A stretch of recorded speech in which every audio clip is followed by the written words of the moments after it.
Radio Tehran, শুরু হচ্ছে বিশ্ব সংবাদ।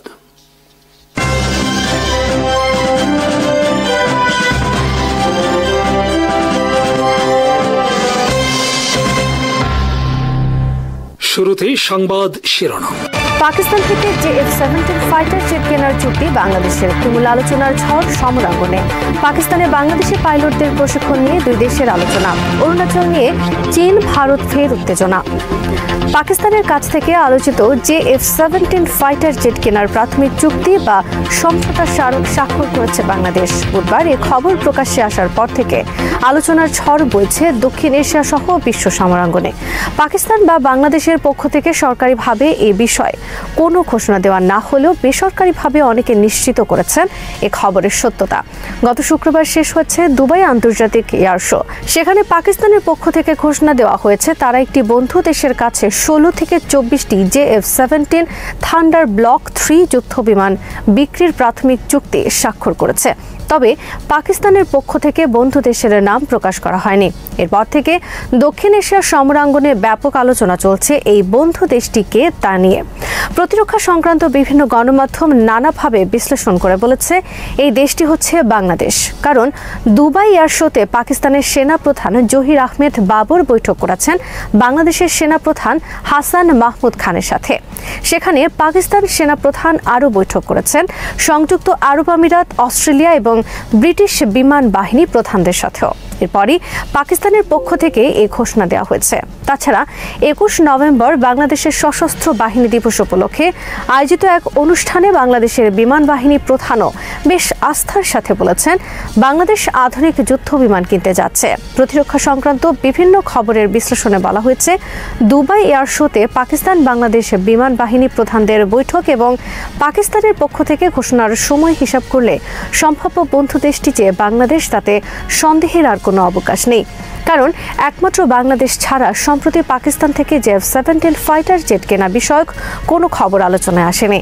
গত জানুয়ারি মাসে বাংলাদেশ পাকিস্তান থেকে JF-17 ফাইটার জেট কেনার আগ্রহের কথা পাকিস্তানের কাছে জানায়, যা আন্তর্জাতিক গণমাধ্যমে প্রকাশিত হয়েছে। ফলে বাংলাদেশের বিমান বাহিনী প্রধানের সাথেই পাকিস্তানের বিমান বাহিনী প্রধানের প্রাথমিক এই চুক্তি হতে পারে। অপরদিকে টাইমস অফ পাকিস্তানে প্রকাশিত একটি খবরে বলা হয়েছে পাকিস্তানে বাংলাদেশের পাইলটদের প্রশিক্ষণ গ্রহণের উদ্যোগ নেওয়া হয়েছে। এ বিষয়ে দুই দেশের মধ্যে আলোচনা হয়েছে দুবাই এয়ার শোতে। চলতি অর্থ বছরেই শুরু হতে পারে এই প্রশিক্ষণ।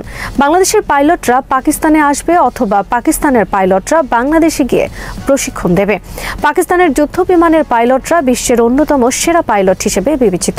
ভারতের সাথে মে মাসের যুদ্ধ এবং দুবাই এয়ার শোতে পাকিস্তানের পাইলটদের মনোমুগ্ধকর বিমান চালনা দেখেছে বিশ্ব। পাকিস্তানের JF-17 থান্ডার ফাইটার জেট চীন ও পাকিস্তানের যৌথ নির্মিত একটি ফাইটার জেট। তবে যৌথ নির্মিত হলেও চুক্তি অনুযায়ী উভয় দেশ স্বাধীনভাবে এই বিমান রপ্তানির চুক্তি করতে পারে বিভিন্ন দেশের কাছে। তাছাড়া পাকিস্তান যৌথ নির্মিত এই বিমান নিয়ে অনেক গবেষণা করেছে এবং এর অনেক আধুনিকায়ন ও সংস্কার করেছে পরবর্তীতে। বর্তমানে পাকিস্তান অনেকটা নিজেরাই তৈরি করছে এই যুদ্ধ বিমান। JF-17 একটি 4.5 জেনারেশন মাল্টিরোল ফাইটার জেট। ফলে এটি একই সাথে আকাশে প্রতিপক্ষের যুদ্ধ বিমানের সাথে ডগ ফাইটে লিপ্ত হওয়ার পাশাপাশি আকাশ থেকে আকাশে, আকাশ থেকে ভূমিতে এবং আকাশ থেকে সমুদ্রে জাহাজে শক্তিশালী মিসাইল ছুটতে পারে শত্রুর টার্গেট লক্ষ্য করে। সুপারসনিক এই যুদ্ধ বিমানের ইঞ্জিন ও পাইলট সংখ্যা 1 জন করে। এর রাডার সিস্টেম চীনের J-10C যুদ্ধ বিমানের চাইতেও শক্তিশালী।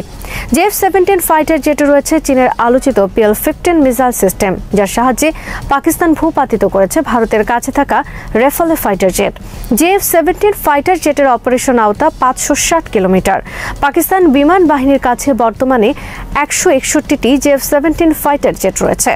সমর বিশ্লেষকদের মতে JF-17 ফাইটার জেট ফ্রান্সের তৈরি রেফালের চাইতেও বেশি শক্তিশালী, অথচ দাম রেফালের তুলনায় মাত্র 3 ভাগের 1 ভাগ। একটি রেফালে ফাইটার জেটের দাম $70 থেকে $100 মিলিয়ন, কিন্তু পাকিস্তানের একটি JF-17 ফাইটার জেটের দাম মাত্র $25 মিলিয়ন। পাকিস্তানের তৈরি এই ফাইটার জেটে ব্যবহার করা হয় রাশিয়ার তৈরি ইঞ্জিন এবং এ বিষয়ে পাকিস্তান রাশিয়ার সম্প্রতি একটি চুক্তি স্বাক্ষর করেছে, যাতে উদ্বেগ প্রকাশ করেছে ভারত। পাকিস্তান এর আগে আজারবাইজান, বার্মা ও নাইজেরিয়ার কাছে JF-17 ফাইটার জেট বিক্রি করেছে, কিন্তু কখনো এই বিষয়ে আনুষ্ঠানিক কোনো ঘোষণা দেয়নি। এবারই পাকিস্তানের কাছ থেকে প্রথমবারের মতো তাদের যুদ্ধ বিমান বিক্রির চুক্তি বিষয়ে আনুষ্ঠানিক ঘোষণা দেওয়া হলো। পাকিস্তানের এই ঘোষণাকেও তাৎপর্যপূর্ণ ঘটনা হিসেবে দেখছেন অনেকে, কারণ বাংলাদেশের কাছে পাকিস্তানের এই যুদ্ধ বিমান বিক্রির ঘটনা রাতারাতি আমূল বদলে দেবে গোটা দক্ষিণ এশিয়ার সামরিক ভারসাম্য। বাংলাদেশের কাছে যুদ্ধ বিমান বিক্রির ঘটনা বাংলাদেশের সামরিক শক্তিতে যেমন রাতারাতি বৈপ্লবিক পরিবর্তন আনতে যাচ্ছে, তেমনি পাকিস্তানের জন্য এটি ভারতের বিরুদ্ধে বড় ধরনের কৌশলগত বিজয়। বিমান শক্তিতে দুর্বল ভারতের কাছে এখন একই সাথে পাকিস্তান, চীনের সাথে বাংলাদেশও একটি শক্তিশালী দেশ হিসেবে আবির্ভূত হতে যাচ্ছে। বিমান শক্তিতে শক্তিশালী বাংলাদেশের হুমকি মোকাবেলায় ভারতকে তাদের উত্তর পূর্ব সীমান্ত ঘিরে ব্যাপক সামরিক আয়োজনের ব্যবস্থা করতে হবে, যা করতে হয়নি আগে। ভারতের উত্তর পূর্বাঞ্চলের 7 সিস্টার্সের নিরাপত্তা নিয়ে ভারতকে এখন গলদঘর্ম আয়োজনে সদা ব্যস্ত থাকতে হবে, কারণ JF-17 কেবল একটি যুদ্ধ বিমান নয়, বরং এটি একটি শক্তিশালী আকাশ প্রতিরক্ষা ব্যবস্থা। এই বিমান বাংলাদেশের কাছে থাকা মানে ভারতের পক্ষে বাংলাদেশে বিমান আগ্রাসনের সম্ভাবনা অনেকটাই বাতিল হয়ে যাবে, কারণ ভারত যতবারই পাকিস্তানে বিমান আগ্রাসন চালিয়েছে ততবারই চূড়ান্ত ধরাশায়ী হয়েছে। এবার পাকিস্তানের মতো বাংলাদেশও যদি সমান শক্তির যুদ্ধ বিমানের অধিকারী হয়, তাহলে এটি ভারতের জন্য হবে নতুন আরেক আতঙ্কের নাম। ভারতের দখলে থাকা অরুণাচল প্রদেশ নিয়ে চীন ভারত নতুন করে উত্তেজনা দেখা দিয়েছে। উত্তেজনার সূত্রপাত হয় সাংহাইয়ে অরুণাচলের একজন ভারতীয় নাগরিককে আটকের মধ্য দিয়ে। আল জাজিরায় প্রকাশিত খবরে বলা হয়েছে, প্রেমা ওয়াংজন থংডক নামে একজন ভারতীয় নাগরিক ব্রিটেন থেকে জাপান যাচ্ছিলেন। তিনি ব্রিটেনে বসবাস করেন। শুক্রবার জাপান যাওয়ার পথে তাকে বহনকারী বিমানটি চীনের সাংহাই পুডং আন্তর্জাতিক বিমানবন্দরে যাত্রাবিরতি করে। এ সময় প্রেমা থংডককে সেখানে অন্যান্য যাত্রীদের সাথে 3 ঘন্টা অবস্থান করতে হয় যাত্রাবিরতির অংশ হিসেবে। এ সময় তাকে চীনা কর্তৃপক্ষ আটক করে এবং 18 ঘন্টা তাকে আটক অবস্থায় থাকতে হয়, কারণ চীন অভিযোগ করে তার পাসপোর্টে জন্মস্থান হিসেবে লেখা রয়েছে অরুণাচলের নাম, আর অরুণাচল হলো চীনের অংশ। ফলে তিনি কোনো ভারতীয় নাগরিক নন, আর তার ভারতীয় পাসপোর্টও অবৈধ। ঘটনার বিবরণ দিয়ে প্রেমা ভারতীয় গণমাধ্যমকে বলেছেন, আমি যখন ইমিগ্রেশন গেট অতিক্রম করি তখন একজন ইমিগ্রেশন কর্মকর্তা আমার পাসপোর্ট দেখার পর ভারত ভারত বলে চিৎকার শুরু করে। এ সময় সে আমার দিকে আঙুল তুলে ভারত ভারত বলে চেঁচানো অব্যাহত রাখে। আমি তখন এর কারণ জানতে চাইলে ইমিগ্রেশন কর্মকর্তারা আমাকে জানায় অরুণাচল ভারত নয়, বরং চীনের অংশ, তাই আমার এই পাসপোর্টের এখানে কোনো কার্যকারিতা নেই। আমি তখন তাদেরকে জানাই আমি কখনো শুনিনি যে অরুণাচল চীনের অংশ, কিন্তু তারা আমার কথায় কোনো কর্ণপাত না করে আমাকে 18 ঘন্টা আটকে রাখে। এরপর আমি আমার এক ব্রিটিশ বন্ধুর মাধ্যমে সাংহাই ভারতীয় কনসুলেট অফিসের সাথে যোগাযোগ করি। পরে কনসুলেট অফিসের কর্মকর্তারা এসে আমাকে উদ্ধারের ব্যবস্থা করে এবং সাংহাই ছেড়ে আসতে সক্ষম হয়। চীনা সরকার অরুণাচল প্রদেশকে চীনের অংশ বলে দাবি করে আসছে দীর্ঘদিন ধরে। অরুণাচলের কোনো নাগরিক ভারতীয় পাসপোর্ট নিয়ে চীনে প্রবেশ করতে চাইলে চীনা কর্তৃপক্ষ সেই পাসপোর্টের উপর আলাদা চীনের একটি পাসপোর্ট সেটে দেয়। ফলে 2013 সাল থেকে 2023 সাল পর্যন্ত ভারত অরুণাচলের 1 ডজনের বেশি খেলোয়াড়কে চীনে আয়োজিত বিভিন্ন ইভেন্টে অংশ নিতে দেয়নি। শুক্রবারের ঘটনার পর চীনা পররাষ্ট্র মন্ত্রণালয় থেকে একটি বিবৃতিতে নতুন করে বলা হয়েছে অরুণাচল চীনের অংশ। পাল্টা এক বিবৃতিতে ভারতের পররাষ্ট্র মন্ত্রণালয় থেকে বলা হয়েছে, চীন যাই দাবি করুক না কেন অরুণাচল ভারতের অংশ হিসেবে আছে এবং ভবিষ্যতেও থাকবে। মার্কিন প্রেসিডেন্ট ডোনাল্ড ট্রাম্প এবং সৌদি আরবের ক্রাউন প্রিন্স মোহাম্মদ বিন সালমান সম্প্রতি যে বৈঠক করেছেন তা বেশ উত্তেজনাপূর্ণ ছিল বলে জানিয়েছে যুক্তরাষ্ট্রভিত্তিক সংবাদ মাধ্যম এক্সিওস। 2 মার্কিন কর্মকর্তা সহ বৈঠক সম্পর্কে প্রত্যক্ষভাবে অবগত এক সূত্রের বরাতে প্রতিবেদনে বলা হয়েছে, ডোনাল্ড ট্রাম্প এবং বিন সালমান গত সপ্তাহে ইসরায়েলের সঙ্গে সম্পর্ক স্বাভাবিকীকরণ নিয়ে আলোচনা করার সময় উত্তেজনাপূর্ণ পরিস্থিতির সৃষ্টি হয়। এক্সিওসের তথ্য অনুযায়ী ট্রাম্প 18 নভেম্বরের বৈঠকে অংশ নেন এই প্রত্যাশায় যে স্বাভাবিকীকরণ প্রক্রিয়ায় অগ্রগতি হবে। হোয়াইট হাউস কর্মকর্তারা আগেই সৌদি যুবরাজকে জানিয়েছিলেন ট্রাম্প সৌদি ইসরায়েল সম্পর্ক স্বাভাবিকীকরণে অগ্রগতি আশা করছেন। মার্কিন কর্মকর্তাদের বরাতে এক্সিওস জানায়, বৈঠকে ট্রাম্প সরাসরি ইস্যুটি উত্থাপন করেন এবং সৌদি আরবকে আব্রাহাম অ্যাকর্ডসে যুক্ত করতে জোরালো চাপ দেন। কিন্তু এক পর্যায়ে আলোচনাটি উত্তেজনাপূর্ণ হয়ে ওঠে। প্রতিবেদনে বলা হয়, বিন সালমান ট্রাম্পের বক্তব্যের জবাবে বলেন তিনি ইসরায়েলের সঙ্গে সম্পর্ক স্বাভাবিক করতে আগ্রহী থাকলেও গাজা যুদ্ধের পর সৌদি জনগণের অনুভূতির কারণে এই মুহূর্তে তা সম্ভব নয়। সৌদি প্রিন্স ট্রাম্পকে জানান, বর্তমানে সৌদি সমাজে ইসরায়েল বিরোধী মনোভাব অত্যন্ত উচ্চমাত্রায় বিরাজ করছে। এখন রিয়াদ এ বিষয়ে এগোতে পারবে না। মার্কিন এক কর্মকর্তা বলেন, আলোচনায় এক সময় কঠিন পরিস্থিতি তৈরি হয়। বৈঠক সম্পর্কে অবহিত আরেক সূত্র জানায়, ট্রাম্পের প্রতিক্রিয়া ছিল হতাশাব্যঞ্জক ও বিরক্তিকর। তিনি তীব্রভাবে কামনা করেন সৌদি আরব আব্রাহাম অ্যাকর্ডসে যোগ দিক। তিনি বিন সালমানকে বোঝানোর জন্য সর্বোচ্চ চেষ্টা করেন, কিন্তু সৌদি যুবরাজ তাতে নড়বড়ে হননি। শক্ত অবস্থানে ছিলেন, নিজের বক্তব্যে অটল ছিলেন তিনি। এক্সিওস জানায়, মোহাম্মদ বিন সালমান ভবিষ্যতে যে কোনো স্বাভাবিকীকরণের শর্ত হিসাবে ইসরায়েলের কাছ থেকে ফিলিস্তিনি রাষ্ট্র প্রতিষ্ঠার একটি বিশ্বাসযোগ্য রোডম্যাপ নিশ্চিত করার দাবি করেন, যেখানে নির্দিষ্ট সময়সীমা ও গ্যারান্টার থাকবে। বৈঠকের পর প্রকাশ্য বিবৃতিতেও তিনি এই শর্তের কথা বলেছেন। এক মার্কিন কর্মকর্তা এক্সিওসকে জানান, বিন সালমান কখনো স্বাভাবিকীকরণকে না বলেননি, ভবিষ্যতে করার সুযোগ উন্মুক্ত রেখেছেন। তবে দুই রাষ্ট্রভিত্তিক সমাধানের ওপর অটল থাকেন তিনি। বৈঠকের পর প্রকাশ্য বক্তব্যে ট্রাম্প জানান, তিনি সৌদি আরবকে ইসরায়েলের মতো একই ধরনের F-35 যুদ্ধ বিমান সরবরাহের পরিকল্পনা করছেন। তবে এক্সিওসের তথ্য অনুযায়ী পররাষ্ট্রমন্ত্রী মার্কো রুবিও পরে ইসরায়েলি প্রধানমন্ত্রী বেঞ্জামিন নেতানিয়াহুকে আশ্বস্ত করেন যে তা হবে না। সৌদির জন্য দেওয়া সম্ভাব্য বিমান মডেলটি হবে নিম্নমানের, যাতে ইসরায়েলের সামরিক প্রাধান্য অটুট থাকে। এক সিনিয়র মার্কিন কর্মকর্তা এক্সিওসকে বলেন, আমরা ইসরায়েলকে বলেছি যে আমরা QME বা কোয়ালিটেটিভ মিলিটারি এইচ রক্ষায় প্রতিশ্রুতিবদ্ধ এবং আমরা তা লঙ্ঘন করব না। এক্সিওস আরও জানায়, বৈঠকে ট্রাম্প 9/11-এ ভুক্তভোগী পরিবারের করা চলমান মামলার প্রসঙ্গ তোলেননি, যা সম্প্রতি একজন মার্কিন বিচারক চালিয়ে যাওয়ার অনুমতি দিয়েছেন। হোয়াইট হাউসের এক কর্মকর্তা এক্সিওসকে বলেন, ট্রাম্পের দৃষ্টিভঙ্গি হল আঞ্চলিক স্বাভাবিকীকরণ বিস্তৃত করা। তিনি দাবি করেন, ইরানের পারমাণবিক কর্মসূচি সম্পূর্ণভাবে ধ্বংস হওয়া এবং গাজা যুদ্ধের অবসানের পর এখন প্রেসিডেন্ট ট্রাম্প চান মধ্যপ্রাচ্যের সব দেশ আব্রাহাম অ্যাকর্ডসে যুক্ত হোক। তবে ইরানি কর্মকর্তারা পারমাণবিক কর্মসূচি পুরোপুরি ধ্বংস হওয়ার দাবিটি পুরোপুরি অস্বীকার করেছেন। ওয়াশিংটন পোস্ট এর গত জুনের এক প্রতিবেদনে বলা হয়, মার্কিন হামলায় ইরানের 3টি প্রধান পারমাণবিক স্থাপনার মাত্র একটি ধ্বংস হয়েছে। খবরে আরও বলা হয়, এটিকে কোনোভাবে সম্পূর্ণ ধ্বংস বলা যায় না। বিশ্লেষকরা বলেছেন, আপাত দৃষ্টিতে সৌদি যুবরাজের কাছ থেকে বড় ধরনের ধাক্কা খেয়েছেন ট্রাম্প। রিয়াদের শক্ত অবস্থানে ধারণা করা হচ্ছে, ইসরায়েলের সঙ্গে আরব দেশগুলোর সম্পর্ক স্বাভাবিক করার যে স্বপ্ন ট্রাম্প দেখছেন, তা বাস্তবায়নের সম্ভাবনা এখন ক্ষীণ। ইসরায়েলের কেন্দ্রীয় শহর রামাত গানে ইসরায়েলি পুলিশ এবং অতি রক্ষণশীল ইহুদি গোষ্ঠী হারেদি সদস্যদের মধ্যে আবার তীব্র সংঘর্ষ হয়েছে। সেনাবাহিনীতে যোগদান এড়িয়ে যাওয়া এক ছাত্রকে আটক করতে গেলে বুধবার এই সংঘর্ষ হয়।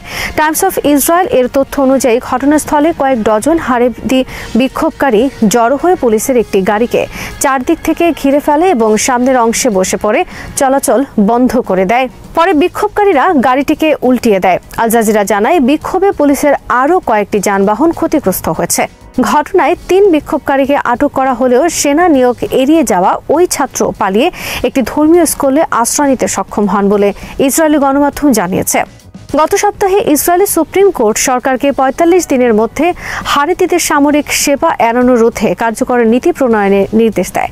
এতে অর্থনৈতিক ও দেওয়ানি ক্ষেত্রে কঠোর শাস্তিমূলক ব্যবস্থার কথা বলা হয়। 2024 সালের 25 জুন আদালত হারেদিদের বাধ্যতামূলক সামরিক সেবা নিশ্চিত করতে রায় দেয় এবং যেসব ধর্মীয় প্রতিষ্ঠানের শিক্ষার্থীরা সামরিক সেবা প্রত্যাখ্যান করবে তাদের অর্থায়ন বন্ধের নির্দেশ দেওয়া হয়। এরপর থেকেই হারেদিদের বিক্ষোভ আরও তীব্র হচ্ছে। ইসরায়েলের 1 কোটি জনসংখ্যার প্রায় 13% হারেদি সম্প্রদায়ের, যারা ধর্মীয় শিক্ষায় জীবন উৎসর্গের দোহাই দিয়ে সেনা সেবায় যেতে অস্বীকৃতি জানায়। তাদের মতে, ধর্মনিরপেক্ষ বাহিনীতে যোগদান তাদের ধর্মীয় পরিচয়ের জন্য হুমকি। গণমাধ্যম জানায়, সিনিয়র রাব্বিরা এখন সরাসরি সেনা নিয়োগ প্রত্যাখ্যান এবং নিয়োগপত্র ছিঁড়ে ফেলার আহ্বান জানাচ্ছেন। বিরোধী দল অভিযোগ করছে, প্রধানমন্ত্রী বেঞ্জামিন নেতানিয়াহু সাশ এবং ইউনাইটেড তোরা জুডাইজম পার্টির চাপের মুখে হারেদিদের সামরিক সেবা থেকে ছাড় দেওয়ার আইন পাশের চেষ্টা করছেন। দল দুটি সরকার থেকে সরে গেলেও আইন পাশ হলে আবার জোটে ফেরার কথা জানিয়েছে। নেতানিয়াহু সরকার টিকিয়ে রাখতে হলে দল দুটির সমর্থন প্রয়োজন। চীনের প্রেসিডেন্ট শি জিনপিং গাজায় অবিলম্বে টেকসই যুদ্ধবিরতির আহ্বান জানিয়েছেন এবং ফিলিস্তিনি জনগণের ন্যায্য অধিকার নিশ্চিত করতে আন্তর্জাতিক সম্প্রদায়কে আরও সক্রিয় উদ্যোগ গ্রহণের অনুরোধ করেছেন। জাতিসংঘে আয়োজিত ফিলিস্তিনি জনগণের সঙ্গে সংহতি দিবস এর অধিবেশনে পাঠানো বার্তায় শি বলেন, ফিলিস্তিন ইস্যুই মধ্যপ্রাচ্য সংকটের কেন্দ্রবিন্দু এবং এটি আন্তর্জাতিক ন্যায় বিচার ও আঞ্চলিক স্থিতিশীলতার সঙ্গে সরাসরি যুক্ত। তিনি উল্লেখ করেন, নিরাপত্তা পরিষদের স্থায়ী সদস্য হিসেবে চীন ফিলিস্তিনিরা জাতির ন্যায্য অধিকার পুনরুদ্ধারে তাদের সংগ্রামকে দৃঢ়ভাবে সমর্থন করে। সে জানান, গাজার পরিস্থিতি মোকাবেলায় আন্তর্জাতিক সম্প্রদায়ের আরও সক্রিয় এবং প্রতিরোধমূলক পদক্ষেপ প্রয়োজন, যাতে উত্তেজনা আবার ছড়িয়ে না পড়ে। তিনি জোর দিয়ে বলেন, যুদ্ধ পরবর্তী পুনর্গঠন অবশ্যই ফিলিস্তিনিরা ফিলিস্তিন চালাবে নীতির ভিত্তিতে হতে হবে। এখানে ফিলিস্তিনি জনগণের মতামতকে প্রাধান্য দিয়ে আঞ্চলিক রাষ্ট্রগুলোর বৈধ উদ্বেগ বিবেচনায় রাখতে হবে। দীর্ঘমেয়াদী সমাধানের প্রেক্ষাপটে শি বলেন, দুই রাষ্ট্রভিত্তিক সমাধানই স্থায়ী শান্তির একমাত্র পথ। তিনি গাজার মানবিক সংকট দ্রুত সমাধান, জনগণের দুর্ভোগ হ্রাস এবং ফিলিস্তিন ইস্যুকে বৈশ্বিক শাসন ব্যবস্থার কার্যকারিতার পরীক্ষার মানদণ্ড হিসেবে বিবেচনার কথা উল্লেখ করেন। ইতিহাসের অবিচার সংশোধন করে ন্যায় ও সুবিচার প্রতিষ্ঠার জন্য তিনি বিশ্ব সম্প্রদায়ের প্রতি আহ্বান জানান। জাতিসংঘের বিশেষ প্রতিবেদকদের বরাতে আনাদুল জানিয়েছে, 10 অক্টোবর হামাস ইসরায়েল যুদ্ধবিরতি কার্যকর হওয়ার পর ইসরায়েলি বাহিনী 393 বার চুক্তি লঙ্ঘন করেছে। এতে নিহত হয়েছেন 339 জন ফিলিস্তিনি, যার মধ্যে 70 জনেরও বেশি শিশু। আহত হয়েছেন 870 জনেরও বেশি। প্রতিবেদনে বলা হয়, 28 অক্টোবরের বিমান হামলা যুদ্ধবিরতির পর সবচেয়ে প্রাণঘাতী ছিল। সেদিনই নিহত হন অন্তত 104 জন। জাতিসংঘের বিশেষজ্ঞরা জানান, মাত্র 2টি ক্রসিং খোলা থাকায় মানবিক সহায়তা এখনও ভীষণভাবে সীমিত। প্রয়োজনীয় সরঞ্জামের অভাবে প্রধান হাসপাতালগুলো জরুরি সংকটে রয়েছে। তারা ইসরায়েলের ওপর চাপ বাড়িয়ে বেসামরিক মানুষের ওপর হামলা বন্ধ এবং মানবিক সহায়তা নিরবিচ্ছিন্নভাবে প্রবেশ নিশ্চিত করতে আন্তর্জাতিক সম্প্রদায়ের প্রতি আহ্বান জানান। যুদ্ধবিরতি চুক্তির অংশ হিসেবে বুধবার আরও 15 ফিলিস্তিনি বন্দীর লাশ আন্তর্জাতিক রেড ক্রস কমিটির মাধ্যমে ফেরত দিয়েছে ইসরায়েল। গাজার স্বাস্থ্য মন্ত্রণালয়ের বরাতে জানা গেছে, এর মাধ্যমে যুদ্ধবিরতি কার্যকর হওয়ার পর থেকে ইসরায়েল মোট 345 ফিলিস্তিনির লাশ হস্তান্তর করেছে। তবে কোনো নথিপত্র ছাড়াই লাশগুলো ফেরত দেওয়ায় ফরেনসিক টিম এখন পর্যন্ত মাত্র 99টি লাশ শনাক্ত করতে সক্ষম হয়েছে। অবরোধ এবং ল্যাব ধ্বংসের কারণে গাজার ফরেনসিক কার্যক্রম স্থবির হয়ে থাকায় স্বজনদের পোশাক বা শারীরিক চিহ্ন দেখে লাশ শনাক্ত করতে হচ্ছে। স্বাস্থ্য মন্ত্রণালয় জানিয়েছে, ফেরত পাওয়া অনেক লাশে মারধর, হাত বাঁধা, চোখ বাঁধা, মুখমণ্ডলের বিকৃতি সহ নির্যাতনের চিহ্ন পাওয়া গেছে। যুদ্ধবিরতির আগে ইসরায়েলের তথাকথিত সিমেট্রি অফ নাম্বারস এ 735টি ফিলিস্তিনির লাশ ছিল বলে ফিলিস্তিনি সংস্থার কাছে তথ্য রয়েছে। সিমেট্রি অফ নাম্বারস বলা হয় সেই বিশেষ কবরস্থানকে যেখানে ইসরায়েলের হাতে নিহত নাম পরিচয়হীন ফিলিস্তিনির লাশ নম্বর দিয়ে সমাধিস্থ করা হয়। একটি ইসরায়েলি পত্রিকার বরাতে বলা হয়েছে, দক্ষিণ ইসরায়েলের সদে টাইমান সামরিক ঘাঁটিতে বর্তমানে গাজা থেকে নেওয়া আরও প্রায় 1,500 লাশ সংরক্ষিত রয়েছে। গাজা উপত্যকার সাম্প্রতিক মাসগুলোতে এমন এক পরিবর্তনের মধ্য দিয়ে যাচ্ছে, যা শুধু ওই অঞ্চলের ভূ রাজনীতিকেই নয়, মধ্যপ্রাচ্যের নিরাপত্তা কাঠামোকেও পুনর্গঠনের পথে নিয়ে যাচ্ছে। হামাসের বিরুদ্ধে ইসরায়েলের ব্যাপক সামরিক অভিযান, গাজার 53% ভূখণ্ডে ইসরায়েলের কার্যত নিয়ন্ত্রণ প্রতিষ্ঠা, আন্তর্জাতিক শক্তিগুলোর নতুন শান্তি পরিকল্পনা এবং স্থানীয় প্রশাসনিক কাঠামোর ধস, সব মিলিয়ে গাজায় নতুন এক বাস্তবতা তৈরি হয়েছে। এই বাস্তবতার অন্যতম গুরুত্বপূর্ণ অংশ হয়ে উঠেছে অ্যান্টি হামাস সশস্ত্র গোষ্ঠীগুলোর উত্থান। এরা কারা, কিভাবে শক্তিশালী হলো, কেন তাদের কিছু অংশ ইসরায়েলের সমর্থন পেয়েছে, কেন যুক্তরাষ্ট্র তাদের শান্তি পরিকল্পনায় অন্তর্ভুক্ত করেনি, গাজার মানুষের প্রতিক্রিয়া কী এবং এই সমগ্র পরিস্থিতির ভবিষ্যতে কোন ধরনের রাজনৈতিক ও নিরাপত্তাগত এর পরিণতি ডেকে আনতে পারে।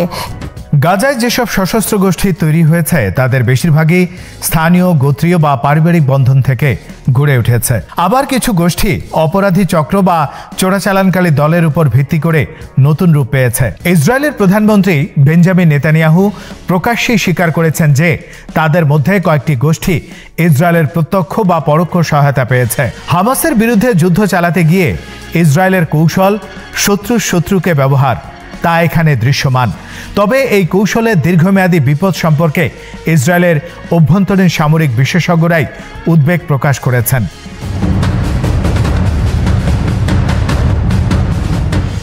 গাজায় সামরিক অভিযানকে সামনে রেখে ইসরায়েলি প্রশাসন চেয়েছে এমন একটি স্থানীয় শক্তি কাঠামো গড়তে যা হামাসের বিকল্প হতে পারে এবং একই সঙ্গে ইসরায়েলের সরাসরি দখলের প্রয়োজন কমিয়ে এনে নিরাপত্তার ঝুঁকি কমায়। ফলে যেসব সশস্ত্র গোষ্ঠী আগে গুরুত্বহীন ছিল বা অপরাধী হিসেবে বিবেচিত হতো তারাই এখন সাময়িকভাবে নতুন ক্ষমতা পাচ্ছে। একটি উদাহরণ হলো ইয়াসের আবু শাবাবের নেতৃত্বাধীন পপুলার ফোর্সেস, যারা রাফা অঞ্চলে সক্রিয় এবং যাদের বিরুদ্ধে মানবিক সহায়তা বহনকারী ট্রাক লুটের অভিযোগ রয়েছে। তাদের কয়েকজন সদস্যের অতীতে আইএস সংযোগের কথাও ইসরায়েলি গণমাধ্যমে উঠে এসেছে।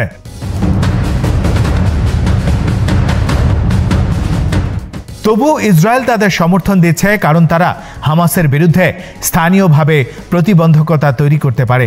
আরেকটি উল্লেখযোগ্য নাম হলো হুসাম আল আস্তাল, যিনি আগে প্যালেস্টাইনি অথরিটির নিরাপত্তা বাহিনীতে কাজ করতেন।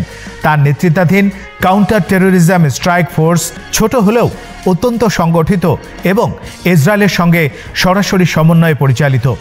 অস্ত্র, খাদ্য, লজিস্টিক সবই ইসরায়েলের মাধ্যমে আনা হচ্ছে বলে স্বীকার করেছেন তিনি।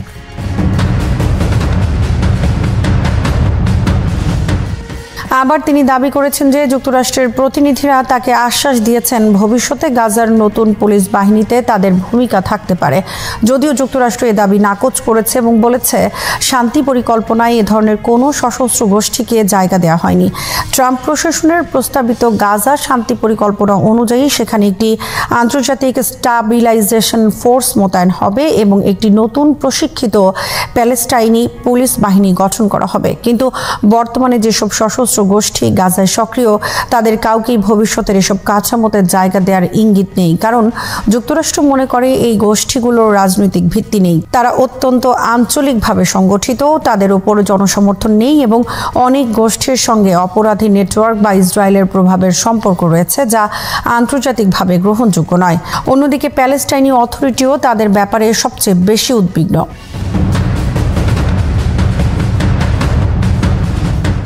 প্যালেস্টাইন অথরিটির নিরাপত্তা মুখপাত্র মেজর জেনারেল আনোয়ার রজব স্পষ্ট ভাষায় বলেছেন যে ইসরায়েল ইচ্ছাকৃতভাবে এই গোষ্ঠীগুলোকে শক্তিশালী করছে যাতে গাজায় তাদের পরোক্ষ নিয়ন্ত্রণ বজায় থাকে। প্যালেস্টাইন অথরিটির মতে এই গোষ্ঠীগুলো রাজনৈতিকভাবে অনভিজ্ঞ, নিরাপত্তা ব্যবস্থাপনায় অযোগ্য এবং ভবিষ্যতে গাজার শাসন ব্যবস্থাকে আরও অস্থিতিশীল করবে।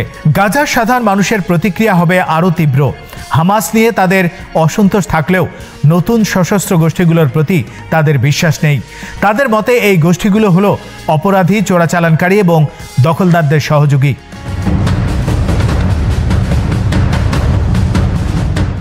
যারা ইসরায়েলের সঙ্গে সরাসরি সমন্বয় করছে তারা গাজায় কোনো ধরনের নৈতিক বৈধতা পেতে পারে না, এমনই মতামত বহু গাজাবাসীর।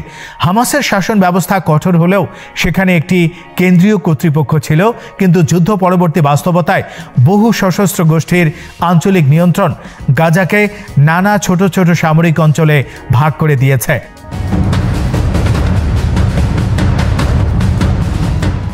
গাজায় এখন যে দৃশ্য দেখা যাচ্ছে তা গ্যাং রুল বা সশস্ত্র অরাজকতার মতো। স্থানীয় জনগণের মতে যুদ্ধের মধ্যেও তারা শৃঙ্খলাপূর্ণ প্রশাসন চায়, নতুন বিশৃঙ্খলা নয়। ইসরায়েলের কৌশলগত লক্ষ্য বোঝা কঠিন নয়। তারা চায় গাজার ভূ রাজনীতিকে এমনভাবে বদলে দিতে যাতে হামাস আর কখনোই সংগঠিত শক্তিতে পরিণত হতে না পারে। এজন্যই তারা স্থানীয় প্রতিদ্বন্দ্বী গোষ্ঠীগুলোকে ব্যবহার করছে।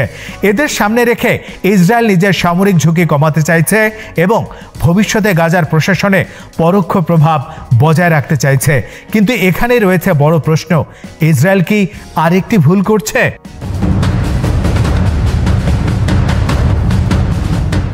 অনেক বিশ্লেষক স্পষ্ট বলেছেন ইসরায়েল 1980-এর দশকে একই ভুল করেছে।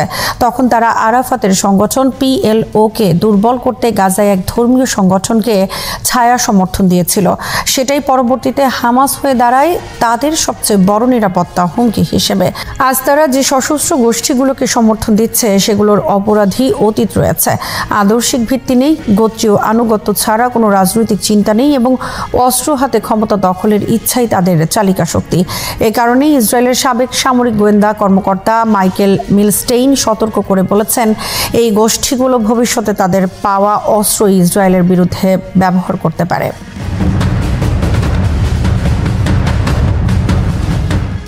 যুক্তরাষ্ট্র, ইসরায়েল, প্যালেস্টাইনি অথরিটি এবং গাজার জনগণ চার পক্ষের স্বার্থ এখন পরস্পর বিরোধী। যুক্তরাষ্ট্র চাইছে আন্তর্জাতিক বাহিনীর মাধ্যমে গাজায় স্থিতিশীল করা, ইসরায়েল চাইছে হামাস পরবর্তী গাজায় নিজের প্রভাব বজায় রাখতে, প্যালেস্টাইন অথরিটি চাইছে গাজার প্রশাসনে আবার ফিরে আসতে, আর সাধারণ মানুষ চাইছে অরাজকতার অবসান। কিন্তু বাস্তবতা হলো গাজায় এখন বহু শক্তি কেন্দ্রে লড়াই চলছে। হামাস পুরোপুরি হারিয়ে যায়নি, তাদের টানেল নেটওয়ার্ক, আন্ডারগ্রাউন্ড কাঠামো এবং সামাজিক ভিত্তি এখনও অক্ষত। নতুন গোষ্ঠীগুলো রাজনীতি বোঝে না, তারা শুধু ক্ষমতার শূন্যতা পূরণ করছে।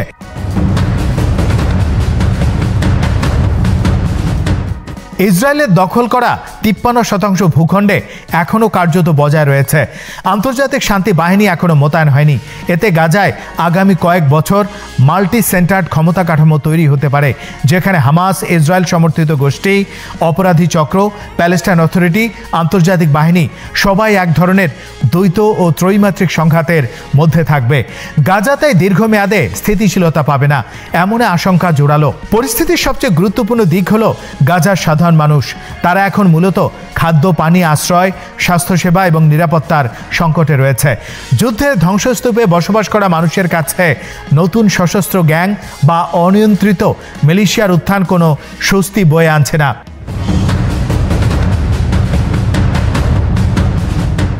বরং তারা আশঙ্কা করছে এগুলো গাজাকে আরও অনিরাপদ করে তুলবে। হামাসের পতনের সৃষ্টি হওয়া প্রশাসনিক শূন্যতা এখন নতুন অপরাধী চক্র এবং ইসরায়েলের প্রক্সি শক্তির হাতে চলে যাচ্ছে, যা গাজাকে ভবিষ্যতে আরও ভঙ্গুর করে তুলবে। ইতিহাস বারবার প্রমাণ করেছে প্রক্সি গোষ্ঠী দিয়ে শত্রুকে পরাজিত করা সম্ভব হলেও টেকসই শান্তি প্রতিষ্ঠা করা যায় না।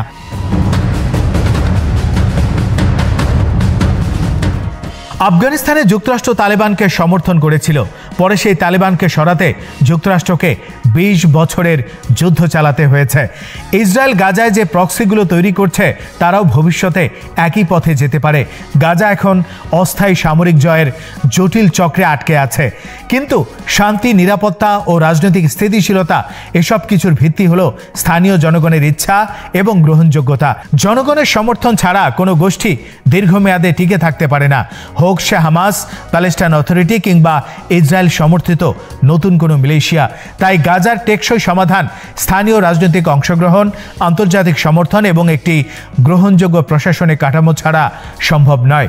কোনো গোষ্ঠীকে শক্তিশালী করার মাধ্যমে ইসরায়েল সাময়িক লাভ পেলেও দীর্ঘমেয়াদে তা বিপরীতে গিয়ে দাঁড়াবে, যেমন অতীতে বহুবার হয়েছে।